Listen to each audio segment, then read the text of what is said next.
माँ उठो ना, माँ उठो ना। आवाज सुनकर सरिता उठकर देखती है कि चिंकी ठंड से बुरी तरह कांप रही है। माँ बहुत जोरों की ठंड लग रही है, ओढ़ने को कुछ दो ना। तभी सरिता मैली फटी चादर में सो रही अपनी चारों बेटियों के ऊपर से थोड़ी सी चादर खींचकर उड़ाती है। हे भगवान, मेरी बच्ची अभी भी ठंड से ठिठुर रही है, इसकी सर्दी तो जा ही नहीं रही। सरिता चिंकी को अपनी साड़ी का फटा आंचल उड़ाती है और खुद रात भर ठंड में ठिठुरती हुई किस्मत का लिखा काटती है। अगली सुबह, हे भगवान, आज तो मुझे कस्टमर को ये ब्लाउज सी के देना है, अभी घर का काम भी बाकी है। अपनी गरीब दर्जी माँ को परेशान देखकर 11 साल की गौरी बोली, माँ घर का सारा काम आपकी पांचों बेटियां मिलजुल कर लेंगी, आप कपड़े सिलो। सरिता नम आंखों से गौरी के सर पर हाथ फेरती है। मेरी गौरी अब समझदार हो गई है, माँ की कितनी मदद करने लगी है। फिर वह गरीब दर्जी माँ हाथ सिलाई मशीन पर जल्दी जल्दी कपड़े सीने लगती है। तभी गोपी कहता है, सरिता मैं काम पर जा रहा हूँ। सुनो जी, आपको तो पैसे मिलने वाले थे, क्या हुआ? सर्दी भी बढ़ रही है और हमारी बेटियों के पास एक भी स्वेटर नहीं है पहनने को। अभी मजदूरी के पैसे नहीं मिले हैं सरिता, आज बात करके देखता हूँ। हर माँ की तरह सरिता भी अपनी पांचों बेटियों को एक अच्छी जिंदगी देना चाहती थी, मगर एक गरीब के लिए 2 वक्त की रोटी कमाना ही रोज की आफत होती है। और पढ़े लिखे दौर में एक अनपढ़ गरीब को काम देता कौन है? जैसे तैसे सरिता ही हाथों के हुनर से दर्जी का काम करके गरीबी में अपनी पांचों बेटियों का पेट भर रही है। इतने में अपर्णा आती है। सरिता कैसी हो?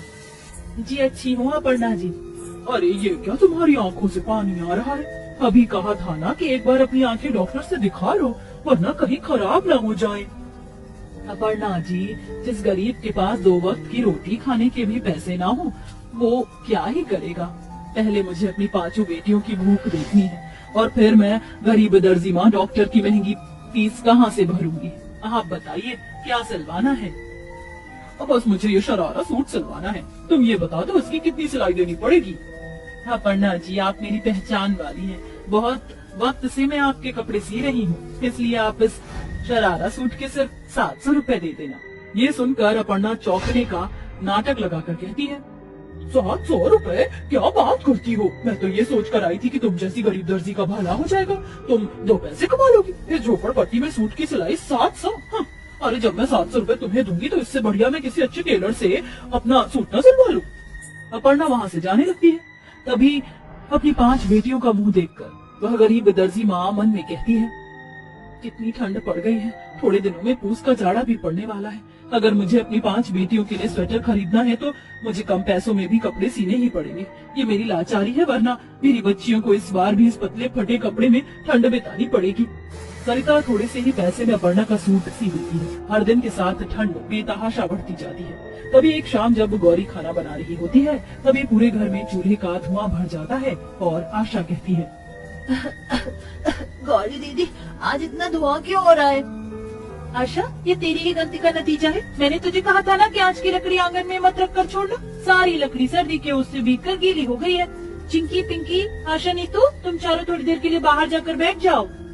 चारों बहनें बाहर आती हैं। तभी उनकी पड़ोस के अमीर घर में रहने वाली छोटी बच्ची परी आकर उन्हें अपना स्वेटर दिखाती है। अरे वाह परी, तुम्हारा स्वेटर तो बहुत सुंदर है। ये स्वेटर मेरी मम्मी ने मुझे दिलाया है। ये बहुत गर्म है और मुलायम भी। तुम्हें पता है इसे पहनकर बिल्कुल भी ठंड नहीं लगती। परी, क्या एक बार मैं भी तुम्हारा स्वेटर छूकर देख लूं? पिंकी जैसे ही परी के पास आती है, वह ये कहते हुए उसे धक्का देती है। नहीं, तुम मेरा स्वेटर मत छूना, तुम गरीब हो, तुम्हारी छूने से मेरा महंगा स्वेटर गंदा हो जाएगा। माँ, रो मत पिंकी, चिंकी अंदर चलो। पिंकी, तू रो क्यों रही है बेटी? तभी आशा गुस्से में बोलती है, माँ, आखिर तुम अपनी 5 बेटियों को स्वेटर कब दिलाओगी? जब ठंड बीत जाएगी तब, या फिर जब हम सभी ठंड से मर जाएंगे तब? अपनी बेटी के कोसने पर उस गरीब दर्जी माँ की आंखों से झरझर आंसू गिरने लगते हैं। इतने में गोपी बोरा लिए घर आता है। अजी, आज तो आपको पैसे मिलने वाले थे, क्या हुआ? इतना सारा बोरा क्यों लाए हैं? सरिता, मालिक महीने भर की खातिर विदेश गए हैं। समाचार में आया है आज से 1 हफ्ते तक बर्फ गिरने वाली है, इसलिए ये बोरा आग तापने को ले आया। गोपी के कहे अनुसार रात में बर्फ पड़ने लगती है। वह सर्दी शरीर का खून जमा देने वाली थी। माँ, बहुत ठंड लग रही है। माँ, मुझे भी ठंड लग रही है।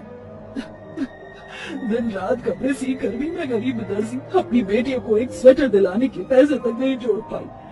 मुझे कुछ करना होगा, वरना ये ठंड मेरी बच्चियों को निगल जाएगी।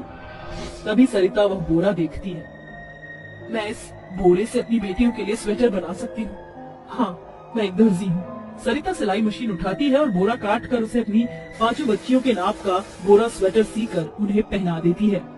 चिंकी, पिंकी, आशा, नीतू, गौरी बेटी, जल्दी से ये बोरा स्वेटर पहन लो।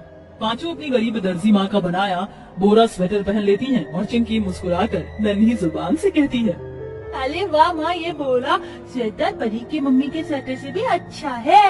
हाँ माँ, इस बोरा स्वेटर में जरा भी ठंड नहीं लग रही, ये बहुत गर्म कर रहा है। 5 गर्माहट से बोरा स्वेटर पहने सुकून से सो जाती हैं। कुछ घंटों में सुबह ढल जाती है, मगर जैसे ये ठंड उस गरीब दर्जी माँ की जिंदगी में एक कठिनाई लेकर खड़ी हो जाती है। अब उससे कोई कपड़े नहीं सिलवाता। कितने दिन हो गए मुझे गरीब दर्जी से लोग कपड़े सिलवाने भी नहीं आ रहे। कपड़े सीकर जो ही थोड़ी बहुत पैसे में कमाती थी, उसी से तो घर का खर्चा चलता था। माँ, मैंने बाजार में देखा था लोग बाग सर्दी में रेडीमेड स्वेटर खरीद कर पहन रहे हैं। शायद इसीलिए कोई भी आपसे कपड़े सिलवाने नहीं आ रहा। माँ, गौरी दीदी, आप दोनों परेशान मत हो। माँ, जैसा बड़ा स्वेटर आपने हम 5 के लिए बनाया है, आप यही बोरा स्वेटर बनाकर बाजार में क्यों नहीं बेचती? देखना, फिर आपके बनाए सारे बोरा स्वेटर बिक जाएंगे। पिंकी का सुझाव गरीब दर्जी सरिता को एक नया रास्ता दिखाती है। और फिर ये ख्याल मेरे मन में पहले क्यों नहीं आया? सुनो जी, आपके अनाज गोदाम में जितनी भी कटी फटी बोरियां हैं, आप उसे ला सकते हैं? हाँ सरिता, ला दूंगा, मगर फटा कटा बोरा से तुम क्या करोगी? आप लेकर आइए, फिर बताती हूँ। सरिता एक नए सिरे से अपने दर्जी होने का हुनर आजमाती है और बोरे से अलग अलग डिजाइन के स्वेटर बनाती है। माँ, ये फटे हुए बोरे तो बच गए, इसका क्या होगा?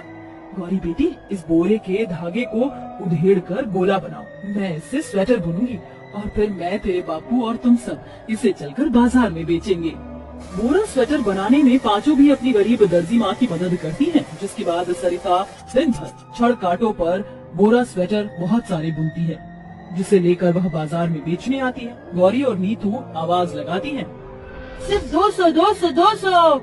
लो जी भैया, दीदी, काका, चाचा, चाची, सारे सुनो सुनो सुनो, बाजार में आ गया है एकदम सस्ता टिकाऊ बोरा स्वेटर, जिसे पहनकर मिलेगा गर्माहट, न दाम की झिकझिक, न ठंड की चिंता। गौरी की लुभावनी बातें सुनकर बहुत से लोग आकर्षित होते हैं और बोरा स्वेटर खरीदने आते हैं। अरे बहन जी, मुझे ये 4 बोरा स्वेटर चाहिए, अपने लिए और अपनी बीवी बच्चों के लिए। Wow, it's amazing! ये बोरा स्वेटर कितना फैशनेबल है, मुझे ऐसा ही कुछ चाहिए था। दीदी, हो सके तो इस बोरा स्वेटर के बारे में अपनी सहेली को भी बताना, ताकि हमारा सारा बोरा स्वेटर बिक जाए। हमारी गरीब दर्जी माँ ने बहुत मेहनत लगाकर ये स्वेटर बनाया है। ओके बेटा, मैं ये बोरा स्वेटर पहनकर अपना ब्लॉग बनाऊंगी ताकि तुम्हारी मदद करूं।